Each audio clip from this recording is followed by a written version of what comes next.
نے کن لوگوں کو روزہ توڑنے کی راحت دی ہے؟ ہر مسلمان مرد عورت عاقل بالغ پر اللہ نے روزہ کو فرض کیا ہے، لیکن روزہ رکھنے میں اللہ نے مسلمانوں کو آسانیاں دی ہیں۔ آج میں آپ لوگوں کو بتاؤں گی کہ کون سے لوگ فرض روزے کو چھوڑ سکتے ہیں۔ میری آپ لوگوں سے گزارش ہے کہ یہ ویڈیو کو پورا دیکھیں اور شیئر کریں تاکہ ہر مسلمان کو یہ معلوم ہو جائے۔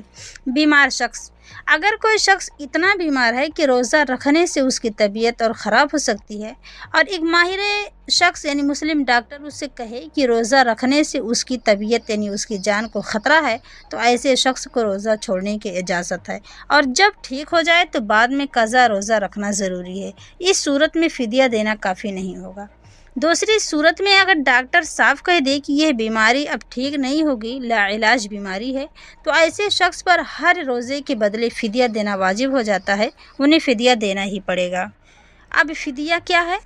فدیے کا مطلب یہ ہے کہ ایک روزے کے بدلے ایک غریب کو ایک دن کا کھانا کھلا دینا یا اس کھانے کی قیمت دے دینا جو صدقہ فطر کے برابر ہوتا ہے۔ حمل والی عورت: اگر حاملہ والی عورت کو ڈاکٹر منع کرے تو وہ روزہ توڑ سکتی ہے، لیکن بعد میں قضا روزے رکھنے پڑیں گے۔ دودھ پلانے والی عورت: جو عورت بچے کو دودھ پلا رہی ہے اور روزہ رکھنے سے بچے کو نقصان ہو سکتا ہے تو وہ بھی روزہ توڑ سکتی ہے، بعد میں قضا کرے گی۔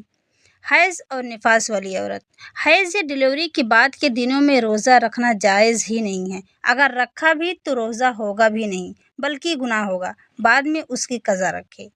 بہت بوڑھا شخص: جو شخص اتنا بوڑھا ہو گیا کہ روزہ رکھ ہی نہیں سکتا، اس کی اطاعت کے باہر ہے، تو وہ روزہ نہیں رکھے گا، ہر روزے کا فدیہ دے۔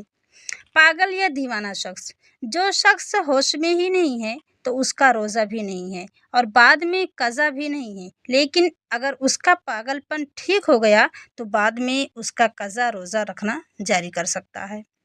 جان کا خطرہ ہونے پر: اگر روزہ رکھنے سے جان کا خطرہ ہو تو روزہ چھوڑ سکتے ہیں اور بعد میں قضا رکھ سکتے ہیں۔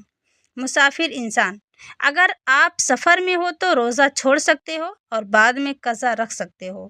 سفر یعنی کم سے کم 80 یا اس سے زیادہ کلومیٹر کا ایک ٹریول کرنا، لیکن اگر سفر میں روزہ رکھ سکتے ہو تو رکھ لو، اور بھی زیادہ بہتر ہوگا۔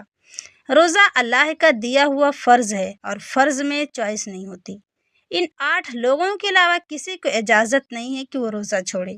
اللہ نے جہاں رخصت دی ہے وہاں آسانی ہے اور جہاں نہیں دی وہاں صبر ہے۔ یاد رکھیے، اللہ نے فرمایا ہے کہ اللہ تمہارے لیے آسانی چاہتا ہے، مشکل نہیں چاہتا۔